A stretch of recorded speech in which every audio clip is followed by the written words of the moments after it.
Can you see private account followers on Instagram? In this tutorial, we are going to find out exactly that. But before getting started, I want you to head down below to give this video a like and subscribe to the channel.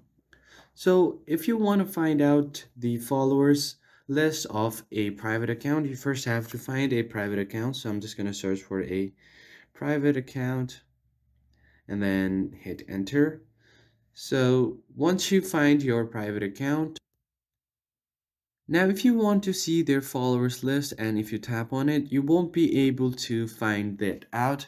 And even if you try some third-party apps like private accounts followers list, it won't work. So the only way for you to find out their followers list is to hit the follow button, and once they accept your follow request, you will be able to find out all of your follower list, their following list, and then their post as well. So once they have accepted your request, you just have to wait for it and then find out about their followers list. That's it for this video. If you found it helpful, consider liking the video and subscribe to the channel. I'll see you on the next one.